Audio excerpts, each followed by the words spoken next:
Hey, it's Glenn McNeil here, aka Zen Glenn, back with Forget Traffic 3.0, back with Module 2, Chapter 4, which is our ad creation workshop.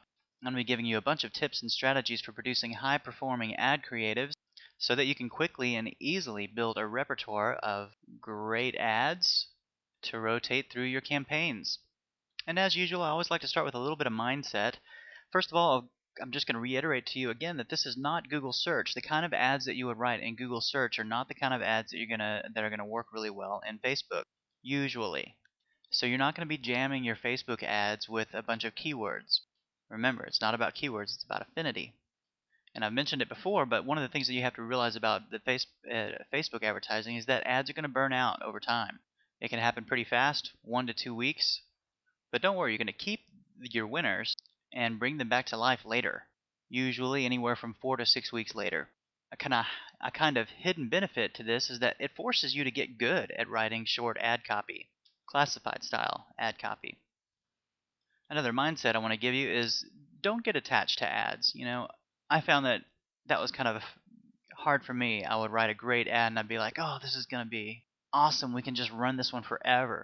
But that's just simply not the case. So don't get attached to ads and just ruthlessly eliminate poor performers. Here's a really hot tip. You want to pause your ads when they tire to 25% of their original click-through rate, but reactivate them later, usually between 4 and 6 weeks later. So this establishes that, or reaches back to what I might have mentioned earlier about establishing kind of a minimum click-through rate. When we get back over to the Facebook ad manager interface, when we get back to the web browser part of the presentation here, I'll show you where to look for all this stuff and what it actually really looks like in a real account. But for the time being, let's focus on ad creatives, and we're going to start with images. And I intentionally put images first because I think that you should test images first. We've seen images, just images alone, be responsible for more than double the performance and click-through rate. And in one particular instance, we doubled our click-through rate and cut our cost per click down to 25% of what it started at. So it's interesting sometimes how the increase in click-through rate can really correlate with significantly reduced costs, and that's why we spend a lot of time focusing on getting writing really good creatives that get a great click-through rate.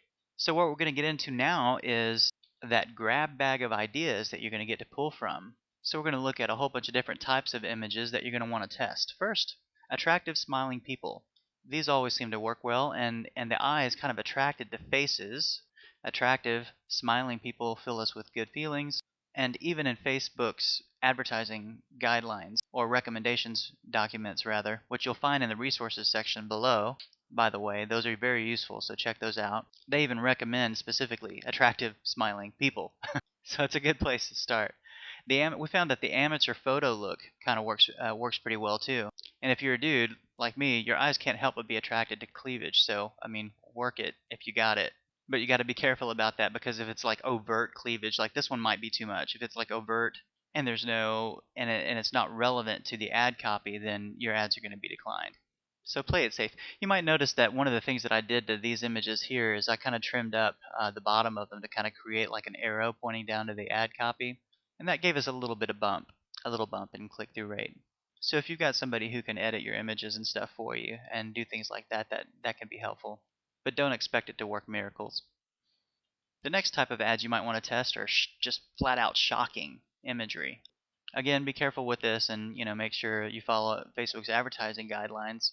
But we saw a nice little spike when we first ran these. They didn't last very long, but they were fun. They were pretty profitable while they lasted. And then celebrities. Now, I didn't have any celebrities, so we're just going to pretend that this is Angelina Jolie. But there's a couple of other interesting things about this photo that I thought, were worth mentioning. The bright red background, that was just an eye grabber for me, and I'm sure that gets attention.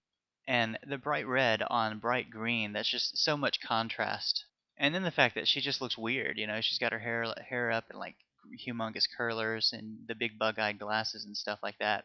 There's a lot of different approaches that you could take with this ad to write relevant ad copy that would be fun and a little cheeky and allow you to get a little bit of infotainment value into your things. You're going to hear me talk about infotainment a lot as a strategy that you'll want to use to kind of differentiate yourself in your market. So we're going to continue on next to animals.